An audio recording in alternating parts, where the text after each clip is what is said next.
The father of Indian nuclear programme कहे जाने वाले होमी जहांगीर भाभा, जिन्होंने अक्टूबर 1965 में ये स्टेटमेंट दिया था ऑल इंडिया रेडियो में कि भारत सिर्फ 18 महीने में परमाणु बम बना सकता है, उसके ठीक 3 महीने बाद उसका प्लेन क्रैश हो जाता है जब वो बॉम्बे से लंदन जा रहे थे।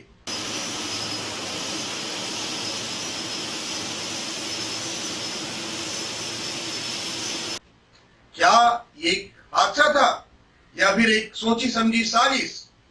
हेलो फ्रेंड्स, मैं ओपी सिंह, आप देख रहे हैं फिल्मी वज विद ओपी। आइए जानते हैं इस पूरे घटनाक्रम को। होमी जहांगीर भाभा का जन्म एक पारसी परिवार में बॉम्बे में हुआ 1909 में। उसकी प्रारंभिक शिक्षा बॉम्बे में हुई। उसके बाद उसके पिताजी ने उसे और उसके पिताजी और उसके अंकल ने उसे मैकेनिकल इंजीनियरिंग करने के लिए यूके भेज दिया। होमी जहांगीर भाभा की जो फैमिली थी उसके टाटा ग्रुप के साथ, जो टाटा ग्रुप के जमशेद जी नुसरवान जी टाटा थे, उनके साथ बड़े अच्छे ताल्लुकात थे उनके परिवार के साथ। इसलिए होमी जहांगीर भाभा के पिताजी ये चाहते थे कि उनका बेटा मैकेनिकल इंजीनियरिंग करने के बाद वापस भारत आए और टाटा ग्रुप ज्वाइन कर ले। लेकिन होमी जहांगीर भाभा की रुचि फिजिक्स में थी। फिजिक्स उनका सपना था। फिजिक्स के लिए ही वॉज डाइंग फॉर फिजिक्स। उसने एक पत्र में अपने पिताजी को लिखा था, पिताजी मैं इंजीनियर बनकर किसी कंपनी का हेड नहीं बनना चाहता हूं, मैं कोई सफल आदमी नहीं बनना चाहता हूं, मेरी जिंदगी तो साइंस है, फिजिक्स, प्लीज मुझे फिजिक्स करने दीजिए। तब उसके पिताजी ने कहा था, मैकेनिकल इंजीनियरिंग में अगर तुम फर्स्ट क्लास से पास होते हो तब उसके बाद ही हम सोचेंगे कि तुम्हें फिजिक्स पढ़ने दिया जाए या नहीं। 1930 में होमी जहांगीर भाभा ने फर्स्ट क्लास से मैकेनिकल इंजीनियरिंग पास किया। उसके बाद फिजिक्स के लिए उसके रास्ते खुल गए। उसके पिताजी ने उसका एडमिशन फिजिक्स में करवा दिया। 1933 में उसने न्यूक्लियर फिजिक्स में डॉक्टरेट की डिग्री हासिल की।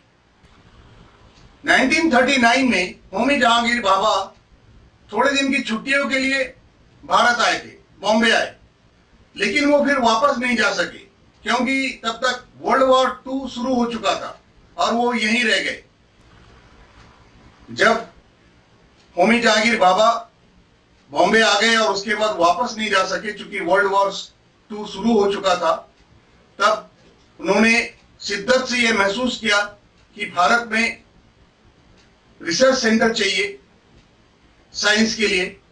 और 1945 में उसने सर दोराबजी टाटा ट्रस्ट की मदद से और गवर्नमेंट ऑफ बॉम्बे की मदद से एक इंस्टीट्यूट की स्थापना की जिसका नाम है Tata institute of fundamental research.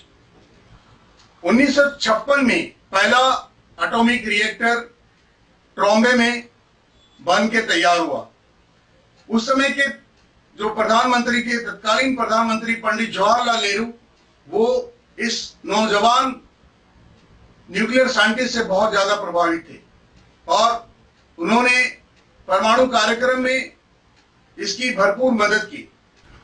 Tata institute of fundamental research को एटॉमिक एनर्जी कमीशन का बर्थ प्लेस भी कहा जाता है। 1966 में लाल बहादुर शास्त्री भारत के प्रधानमंत्री थे। होमी जहांगीर भाभा ने उन्हें परमाणु हथियार बनाने का सुझाव दिया जो लाल बहादुर शास्त्री को पसंद आया और उसने भी इस बात पे विचार किया कि हाँ, भारत को परमाणु बम बनाना चाहिए। और ये सारी बातें कहीं ना कहीं द सुपर पावर उस समय के जो थे यूएसए, उनकी नजर में थी।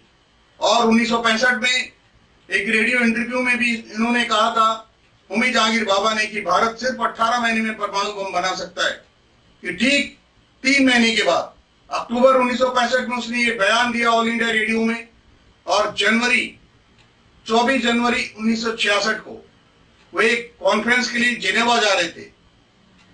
बॉम्बे से लंदन की फ्लाइट में उनका फ्लाइट क्रैश हो गया। ऐसा कहा जाता है कि फ्लाइट क्रैश हो गया, माउंट ब्लैंक पर्वत से टकरा करके क्रैश हो गया उसका फ्लाइट। लेकिन रिसेंटली सीआईए के एक एजेंट रॉबर्ट क्रो ने यह खुलासा किया। ये खुलासा जर्नलिस्ट ग्रेगरी डगलस ने किया अपनी किताब the conversation with crow. Robert crow को सीआईए में क्रो के नाम से जाना जाता था। इतना ही नहीं, रॉबर्ट क्रो ने यह भी बताया कि लाल बहादुर शास्त्री, जिन्होंने परमाणु वेपन बनाने के लिए रजामंदी दी थी और जो परमाणु वेपन बनाना चाह रहे थे, ताशकंद में उसकी मौत के पीछे भी सीआईए था। उसका पूरा शरीर नीला पड़ गया था जब लाल बहादुर शास्त्री की बॉडी भारत आई थी, लेकिन उनका पोस्टमार्टम नहीं किया गया और ये मौत का राज हमेशा के लिए दफन हो गया। लेकिन क्रो ने अपनी बुक में, इस बुक में लाल बहादुर शास्त्री का भी उल्लेख है कि उसकी भी हत्या की गई थी ताशकंद में। Friends, please like, share and subscribe. Thank you for watching.